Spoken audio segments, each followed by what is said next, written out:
नमस्कार मंडळी. तर पुन्हा एकदा आपल्या नवीन एका व्हिडिओमध्ये आपलं खूप खूप स्वागत आहे. तर मंडळी, आज आपण मुगाच्या डाळीमध्ये पोहे टाकून अतिशय पौष्टिक असा नाश्त्याचा प्रकार बनवणार आहोत, जो की लहानांपासून ते मोठ्यांपर्यंत सर्वांनाच आवडणारा असा आहे. विशेष म्हणजे हा कमी तेलामध्ये बनवून तयार होतो. तर मंडळी, व्हिडिओ हा कुठेही स्किप न करता शेवटपर्यंत नक्की पहा. व्हिडिओ थोडा जरी आवडला तर व्हिडिओला एक लाईक नक्की करा आणि जर चॅनलवरती नवीन असाल तर चॅनलला सबस्क्राईब करून घ्या, जेणेकरून येणाऱ्या प्रत्येक व्हिडिओचे नोटिफिकेशन तुम्हाला सर्वात आधी मिळेल. तर चला मंडळी, व्हिडिओला आपण लगेच सुरुवात करूयात. तर त्यासाठी इथे आपल्याला 1 वाटी मुगाची डाळ लागणार आहे. तर ही डाळ आपल्याला चांगली स्वच्छ अशी निवडून घ्यायची आहे आणि त्यानंतर आपण ही एका बाउलमध्ये काढून घेणार आहोत. तर इथे मी 1 वाटी मुगाची डाळ चांगली अशी स्वच्छ निवडून घेतलेली आहे आणि त्यानंतर आपल्याला एक वाटी आपल्याला पोहे लागणार आहेत. तर पोहे सुद्धा आपल्याला चांगले स्वच्छ असे निवडून घ्यायचे आहेत, चाळून घ्यायचे आहेत. बऱ्याच वेळा पोह्यामध्ये कचरा असतो, त्यामुळे आता हे दोन्ही मिश्रण आपल्याला छान असं मिक्स करून घ्यायचं आहे. तर हे पहा अशा पद्धतीने, आणि आपल्याला याला एक अर्ध्या तासासाठी भिजत घालायचं आहे. तर आता यामध्ये आपण पाणी घालून घेऊया. पाणी घातल्यानंतर याला एक 2 ते 3 पाण्याने चांगलं असं स्वच्छ धुवून काढायचं आहे, जेणेकरून यातली घाण आहे पाण्यातली तर ती सर्व निघून जाईल. आणि त्यानंतर आपल्याला याला झाकून ठेवायचं आहे अर्ध्या तासासाठी, म्हणजे हे दोन्ही पण छान असं भिजेल. डाळ आणि पोहे आपले छान असे भिजलेले आहेत. आता हे आपल्याला मिक्सरला बारीक असं वाटून घ्यायचं आहे. होईल तेवढं हे आपल्याला बारीक असं मिक्सरला वाटून घ्यायचं आहे. तर हे पहा, मी अशा पद्धतीने हे मिश्रण छान असं वाटून घेतलेलं आहे आणि यामध्ये आपल्याला काही आपल्या आवडीनुसार भाज्या ऍड करायच्या आहेत. तुमच्याकडे ज्या भाज्या असतील तुम्ही त्या घातल्यात तरी सुद्धा चालेल. तर इथे मी एक गाजर बारीक कट करून घातलेला आहे, एक कांदा घातलेला आहे, 2 ते 3 हिरव्या मिरच्या घातलेल्या आहेत, 2 ते 3 कढीपत्त्याची पानं सुद्धा घातलेली आहेत बारीक कट करून, आणि थोडीशी कोथिंबीर घातलेली आहे.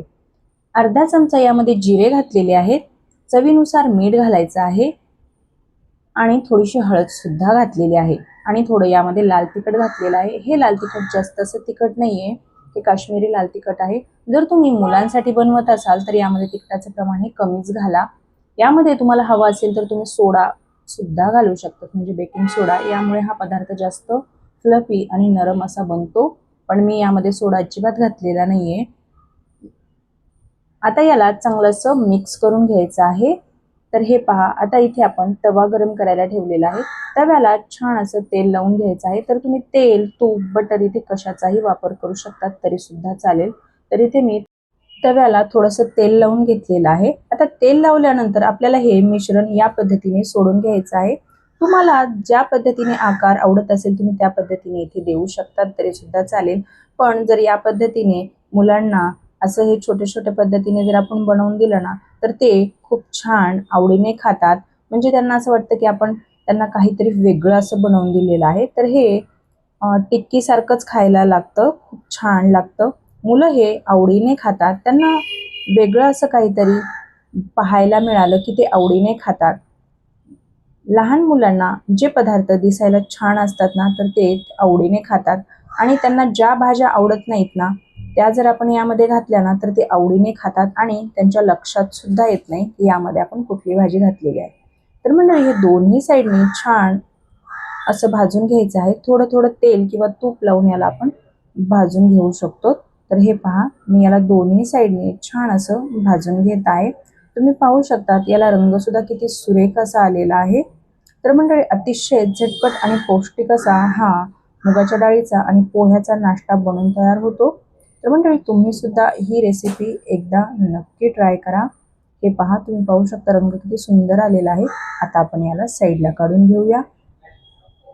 तर मी हे सगळं साईडला काढून घेत आहे आणि याच पद्धतीने आपण दुसरी बॅच सुद्धा बनवून घेणार आहोत.